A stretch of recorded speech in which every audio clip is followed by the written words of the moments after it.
ధర్మాన్ని కాపాడాలి అనేటువంటి భావన మీద ప్రచోదన కలిగి మనం ధర్మానికి దిగేంత వరకు ఎవరు రక్షిస్తున్నారు? అందుకే కర్త కారయిత అనేటువంటి ఒక అనుబంధం ఎప్పుడు కూడా భాగవతం చెప్తూ వస్తుంది.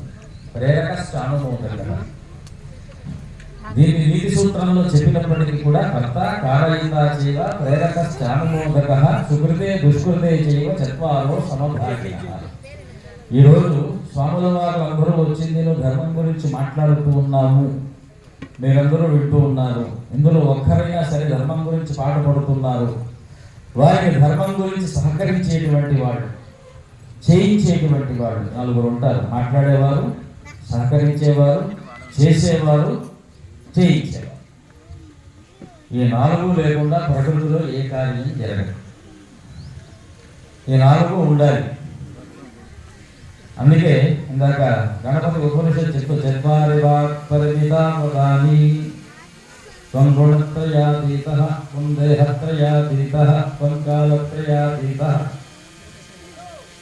చూడండి, ఎంత అందులో వేదాంతం ఉన్నప్పటికీ కూడా వ్యావహారికం అంతే ఉన్నది.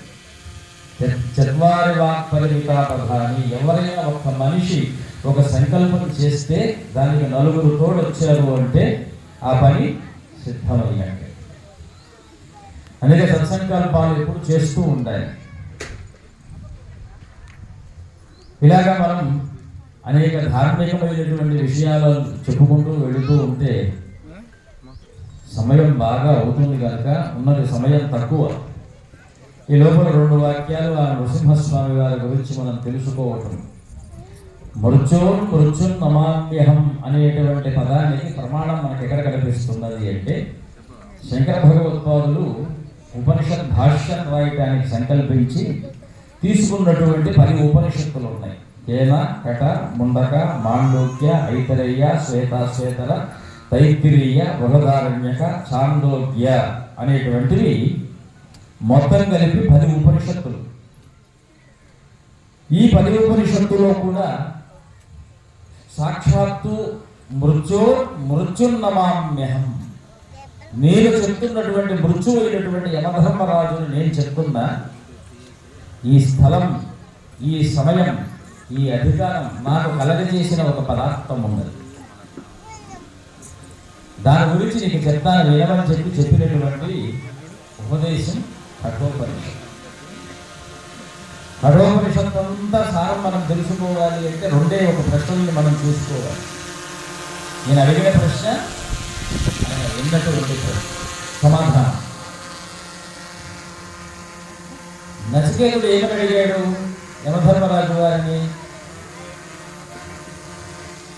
ముందుగా ఏదో 2 కోరికలు, 2 వరాలు ఆయనకి ఇచ్చేశారు.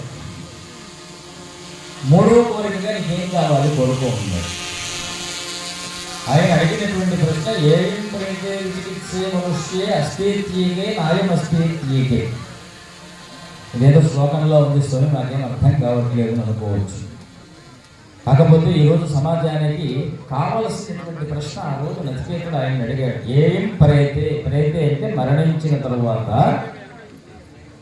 మనుష్యుల యందు అస్థిత్యేకే నాయమస్తి ఇది అనేకే.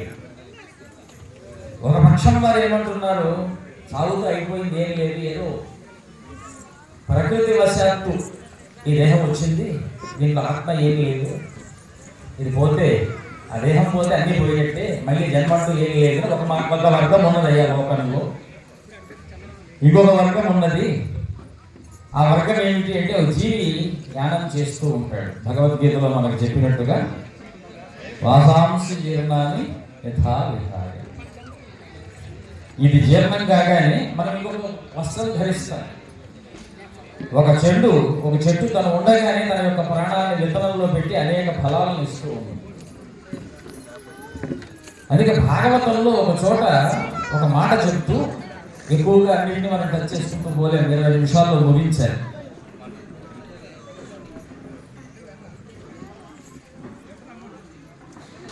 సుధః పిత్రే పునర్జీవితః అని ఒక చోట చెప్తారు. తండ్రి ఇంకొక జన్మ ఎత్తుతాడో లేదో తెలియదు కానీ తండ్రి ఉండగానే పునర్జీవితం పునర్జన్మ ఏదైనా వచ్చింది అంటే అది కొడుకే అని భాగవతం మనకు క్షుణ్ణంగా చెప్తున్నటువంటి మాట. ఎందుకంటే నువ్వు సంపాదించే ప్రతి రూపాయిని అనుభవించబోయేటువంటి వాడు నీ కొడుకు. ఆత్మావై పుత్రనామాసి సాజీవ శరదశతం అంగాదంగాత్ సంభవసి హృదయాదధిజాయసే అని వేదమంత్రం. ఇది కూడా